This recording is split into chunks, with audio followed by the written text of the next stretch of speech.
Let's look at the RtI Big 3. We have the mod wheel, the intervention wheel, and the learning style multisensory wheel.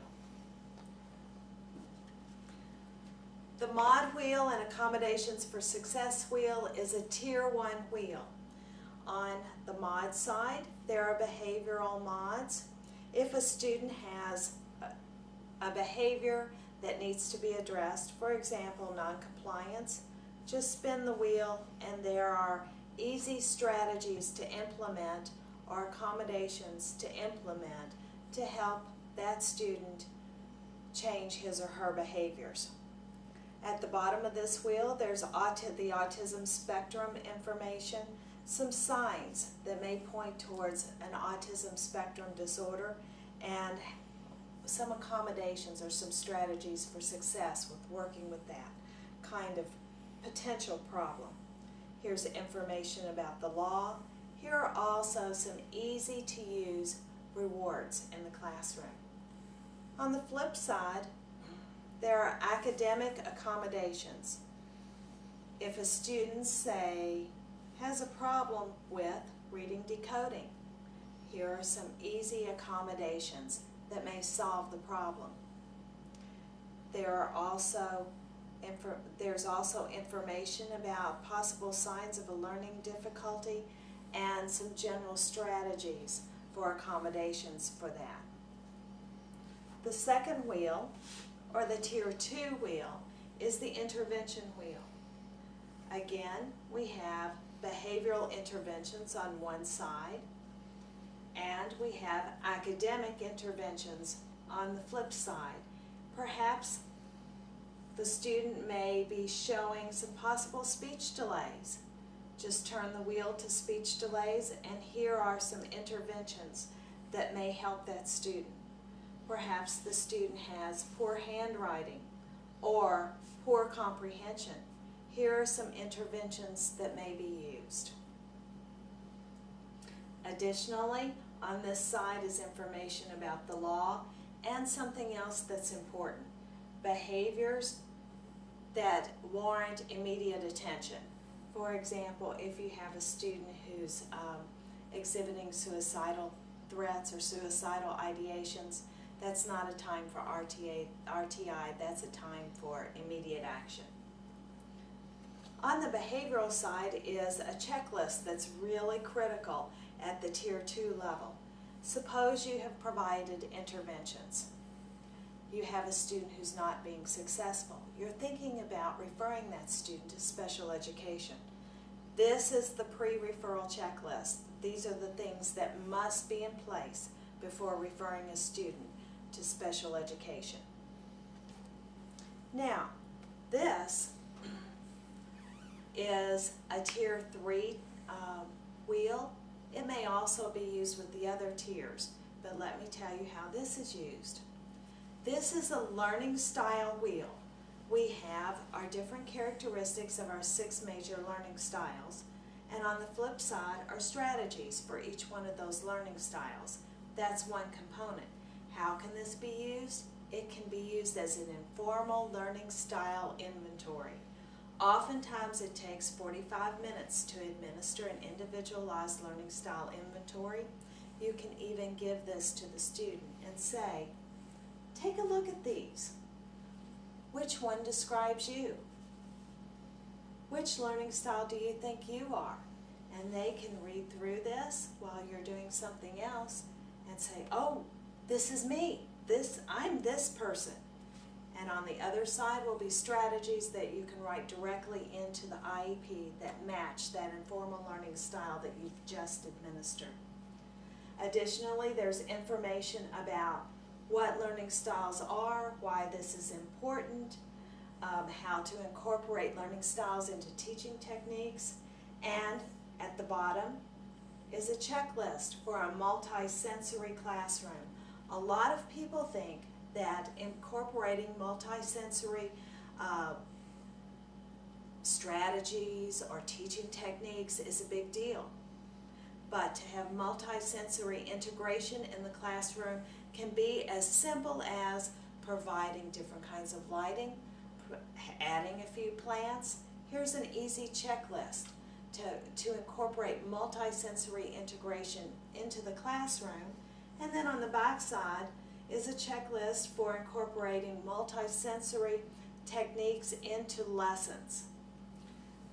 Additionally, there are anxiety reduction techniques that are easy to use in the classroom and relaxation activities that are easy to use in the classroom. And all of these things are really good teaching techniques, but they're also what's required now with our RtI process, our response to intervention process. Who would use the RtI Big 3? Well, that's easy. Every single teacher, every regular ed teacher is required to know about the response to intervention process. Certainly, all of the counselors and administrators want this to help them be in compliance with RtI. What do we do with a child who is exhibiting behavior problems? We need something, a way to track or take a look at that student's behavior in terms of RtI that's a little bit more formal. We may use the Nichols Behavioral Checklist. This checklist comes in triplicate so that a teacher can fill it out and have a copy for him or herself, a copy that goes with the student's file, and a copy that perhaps goes to the administrator or the counselor. Now, why is this helpful at a Tier 1 RtI process? Because at Tier 1, we are working with general education teachers in a general education setting.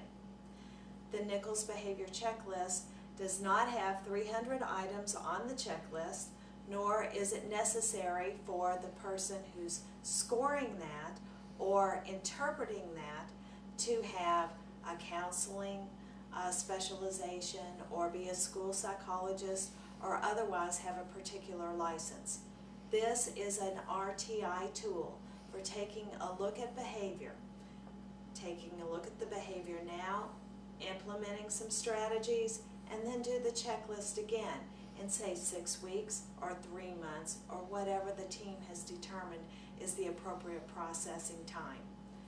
And then, if the student is moved on into a special education referral process, you already have the behavioral information that's in place that's needed by those people who are assessing the student at that level.